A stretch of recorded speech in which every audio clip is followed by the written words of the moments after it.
दो बहुओं वाली सास। सरस्वती के दो बेटे हैं। बड़े बेटे राम की शादी रज्जू से हुई है और छोटे बेटे श्याम के लिए लड़की देखने का सिलसिला जारी है।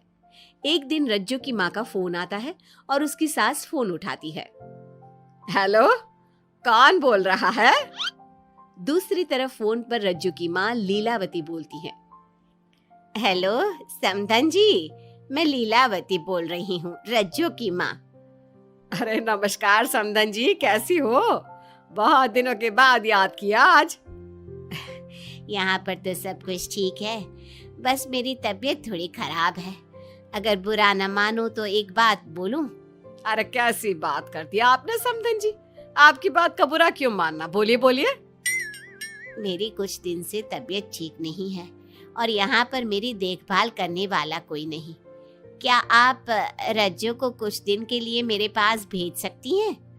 ठीक है, हम रविवार को रज्जू को छोड़ जाएंगे। इतना कहकर सरस्वती फोन काट देती है और अपनी बहू को आवाज लगाती है। रज्जू, ओ रज्जू, जल्दी यहाँ आना तो। क्या हुआ माँ जी, कुछ चाहिए था क्या? अरे नहीं, कुछ नहीं चाहिए। अभी तुम्हारी माँ का फोन आया था, उनकी कुछ दिन से तबीयत खराब है, वो तुम्हें बुला रही है। राम को फोन करके कह दे कल की 2 ट्रेन की टिकट करा देगा, मैं भी जाऊंगी तुम्हारे साथ। इतना सुनते ही रज्जू राम को फोन करके सारी बात बताती है और 2 टिकट के लिए बोल देती है। शाम को खाने के टेबल पर सब रज्जू के जाने की बात करते हैं। तब रज्जू का देवर श्याम कहता है, भाभी आज बहुत खुश लग रही हो, मायके जाने की इतनी खुशी, उफ। खुश क्यों ना हो देवर जी, कितने दिन बीत गए अपनी माँ से मिले, और इस बार तो मैं 1-2 महीना रह कर ही आऊंगी। जब आपका मन करे तभी आना। अच्छा एक बात तो बताओ, वहां से क्या लाओगी मेरे लिए? देवर जी, कहो तो देवरानी ले आओ। वैसे भी सभी घर वाले चाहते हैं कि आपकी जल्दी से शादी हो जाए। श्याम शर्मा जाता है और चुप हो जाता है। इतने में राम कहता है, रज्जू, तुमने जाने की सारी तैयारी तो कर ली है ना?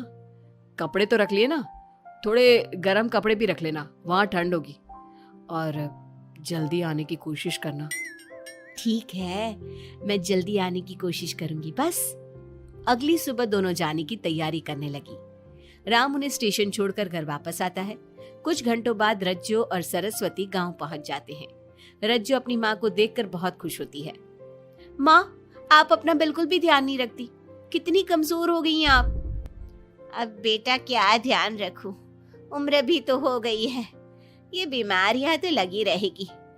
बहन जी आइए आइए बैठिए, मुझे बहुत अच्छा लगा कि आप भी यहाँ आई। अगले दिन सरस्वती अपने घर वापस जाने लगती है तो लीलावती से कहती है, बहन जी ध्यान रखना आप अपना, आपकी तबीयत ठीक हो जाए तो आप भी रज्जू के साथ आ जाना, रज्जू के बिना तो घर सूना सूना लगेगा। अब सरस्वती अपने घर आ गई और घर की सारी जिम्मेदारी भी उस पर आ गई। एक दिन वो कपड़े धोकर छत पर सुखाने जाती है। बाल्टी में से टपकता पानी सीढ़ियों को गीला कर देता है और नीचे उतरते समय रज्जू की सास यानी कि सरस्वती देवी का पैर फिसल जाता है और वो गिर जाती है। ओह, अरे मेरी माँ मर गई, मेरा पैर तो गया। लेकिन घर में कोई नहीं था। सरस्वती जैसे तैसे अपने आप को संभालती जाकर कुर्सी पर बैठती है। वो अपनी बहू के बारे में सोचती है, अगर रज्जू होती तो मुझे संभाल लेती और घर भी संभाल लेती। अब घर के काम कौन करेगा? मैं डॉक्टर के पास कैसे जाऊं? बहुत दर्द हो रहा है। जब राम और श्याम घर आते हैं तो अपनी माँ की ऐसी हालत देखकर वो जल्दी से डॉक्टर को बुलाते हैं। डॉक्टर सरस्वती के पैर पर पट्टी बांधता है और उसे आराम करने की सलाह देता है। राम कहता है, माँ आप बस आराम करो, मैं रज्जू को खबर कर देता हूँ, वो कल ही यहाँ आ जाएगी। अरे रहने देना बेटा, उसकी माँ की तबीयत ठीक नहीं है, कुछ दिन में वो खुद ही आ जाएगी, उसे परेशान मत कर। माँ अब हमें श्याम की भी शादी कर देनी चाहिए, कभी घर में कोई ऐसी परेशानी आती है तो कोई तो होगा घर संभालने वाला। आप और रज्जू की घर के कामकाज में मदद भी हो जाएगी। कुछ समय बाद श्याम की शादी सीमा से हो गई, लेकिन सीमा ने तो आते ही घर में क्लेश शुरू कर दिया। वो छोटी छोटी बातों पर लड़ती और उसे देखकर रज्जू का भी बर्ताव बदल गया। एक दिन सीमा सुबह उठने में लेट हो गई और रज्जू ने नाश्ता बना दिया। सभी अपने अपने काम पर चले गए। जैसे ही सीमा अपने कमरे से आई तो रज्जू ने कहा, तुम साफ सफाई कर लो, मैं कपड़े धोने जा रही हूँ, जल्दी काम हो जाएगा। रज्जू की बात सुनते ही सीमा आग बबूला हो गई और कहने लगी, आज मैं उठने में लेट क्या हो गई? आप मुझ पर हुक्म चलाने लगी। मुझसे कोई इस तरह से बात करी है मुझे बिल्कुल भी पसंद नहीं है। अरे सीमा, ये किस तरह की बात कर रही हो तुम मुझसे?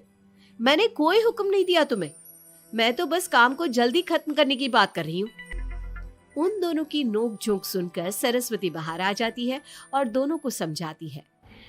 शाम को सब एक साथ खाना खाने लगे, लेकिन खाने के बाद जब सब अपने कमरे में चले जाते हैं और खाने की टेबल पर थाली यूं ही छोड़ देते हैं, सरस्वती को ये देखकर बहुत गुस्सा आता है।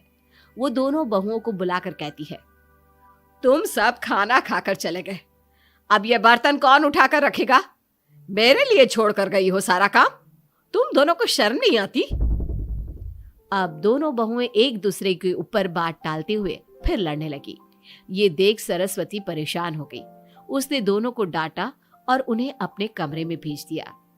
सरस्वती ने जूठे बर्तन धोए। कुछ दिन इसी तरह चलता रहा। अब दोनों सास की नजरों में एक दूसरे को गिराने में लग गई। माँ जी, जब भाभी फोन पर बात कर रही थी ना, तो कह रही थी मैं अपने मायके चली जाऊंगी तो देखते हैं कि कौन काम करता है, और ये हम सबकी बुराई कर रही थी वो। बहू, किसी की बात चुपके से सुनना गलत है ना। तुम आज के बाद ऐसा मत करना। अब तुम जाओ, मैं रज्जू को समझा दूंगी। सरस्वती ने रज्जू से बात करके उसे समझा दिया, लेकिन रज्जू को अपनी देवरानी पर बहुत गुस्सा आया। अब वो भी सीमा की चुगली अपनी सास से करने लगी। अगले दिन रज्जू अपनी सास के कमरे में जाती है और कहती है, मैंने सीमा को बात करते सुना था। वो देवर जी से कह रही थी कि अगर हम लोग अलग कहीं रहे तो हम ज्यादा खुश रहेंगे, रोज रोज की लड़ाइयों से भी बचेंगे। सरस्वती को इस बात पर गुस्सा तो बहुत आया, लेकिन उसने कुछ कहा नहीं। जब दोनों बहुओं को लगा कि सरस्वती उनकी बातों में नहीं आने वाली, तो उन्होंने रिश्तेदारों और पड़ोसियों से एक दूसरे की चुगली करना शुरू कर दिया। जब सरस्वती को यह बात पता चली तो उसने इनकी लड़ाई को शांत करने का उपाय निकाला। रज्जो, सीमा, यहां आओ दोनों। दोनों अपनी सास के पास आती हैं। कल मैं घर में हवन करवा रही हूं। तुम पड़ोसियों और रिश्तेदारों को आने के लिए कह दो और हवन की सारी तैयारी कर लो। हवन का दिन आ गया। पंडित जी रामायण का पाठ करने लगे। माता सीता से महान कोई पत्नी नहीं। उन्होंने अपने पति के लिए सारे राजपाट, सुख सुविधाएं त्याग दी। अगर कोई पत्नी अपने पति को परिवार से अलग होने को कहती है तो वो पाप की भागीदार होती है, और बेटों को भी मां से अलग नहीं होना चाहिए। सीमा पंडित जी की बात बहुत ध्यान से सुन रही थी और उनकी हाँ में हाँ मिला रही थी। ऐसे ही रामायण का पाठ अंतिम सीमा पर आ गया, जिसमें विभीषण के बारे में बताया गया था। अगर विभीषण अपने भाई का भेद न देता तो रावण का विनाश नामुमकिन था। पूजा खत्म होते ही सीमा बोल पड़ी, तभी तो मैं कहती हूँ परिवार में आपसी प्रेम होना बहुत जरूरी है, लेकिन मेरी सुनता कौन है इस घर में? आपसी प्रेम की बात कौन कर रहा है, जिसने घर में आती ही लड़ाइयां शुरू करवा दी। दोनों में फिर से नोक झोंक शुरू हो गई। सरस्वती दोनों को चुप कराते हुए बोली, अरे चुप हो जाओ तुम दोनों, पड़ोसी क्या कहेंगे, सब सुन रहे हैं तुम्हारी बातें। तभी उनमें से एक पड़ोसन बोलती है, सरस्वती बहन, क्यों चुप करवा रही हो अपनी बहुओं को? हमें तो इनके बारे में सब कुछ पता है। ये दोनों हमारे घर आकर एक दूसरे की चुगली करती है। तुम्हारे घर की हर छोटी से छोटी चीज पता है हमें। आंटी जी, हमने अपना समझ के आपको कुछ बता दिया तो इसका मतलब ये नहीं कि आप सबके सामने हमारी सास से हमारी शिकायत करेंगी। आप तो सबसे बड़ी चुगलखोर हो। सीमा की बात सुनकर सभी पड़ोसन उन्हें बुरा भला कहने लगी। उनकी बातें सुनकर दोनों बहुएं सबके सामने बहुत शर्मिंदा हुई। जब सब उनके घर चले गए तो सरस्वती ने अपनी बहुओं से कहा, अब तुम दोनों को तो बहुत खुशी होगी कि सारे मोहल्ले की औरतें हमारे ही घर में खड़ी होकर हमें ही सुनाकर चली गई। हमें काफी साल हो गए यहाँ रहते हुए, लेकिन आज तक किसी में भी इतनी हिम्मत नहीं थी कि हमसे ऊंची आवाज में भी बोल पाए। लेकिन आज तुम दोनों की वजह से ये सब हमारी बुराई कर रहे हैं। तुम दोनों ने ये सब अच्छा नहीं किया। सीमा, तुम्हारे इस घर में आने से पहले हम सब बहुत प्यार से रहते थे, लेकिन ये सब लड़ाइयाँ तुम्हारे आने के बाद शुरू हुई है। आज के बाद तुमने घर में किसी से भी झगड़ा किया तो मैं तुम्हें तुम्हारे मायके छोड़ आऊंगा, समझी तुम? ये बात सुनकर सीमा रोने लगी और सबसे माफी मांगने लगी। पंडित जी भी ये सब देख रहे थे। उन्होंने सबको शांत करवाया। कृपया आप सभी शांत हो जाइए, गुस्से से तो बात और बिगड़ जाएगी। अगर आप दोनों बहुएं मिलकर रहती, घर की बात घर में रखती, तो कोई आपसे कुछ कहने की हिम्मत नहीं करता। आज आपको इस बात का एहसास तो हो ही गया होगा। औरत ही तो होती है जो मकान को घर बनाती है। अब भी कुछ नहीं बिगड़ा, आप दोनों प्यार से रहो। आपके पड़ोसी और रिश्तेदार अपने आप चुप हो जाएंगे। पंडित जी की बात दोनों बहुओं की समझ में आ गई। अब दोनों प्यार से रहने लगी। इसी तरह समय बीत गया। अब पड़ोस की औरतें उनके प्यार की मिसालें देने लगी।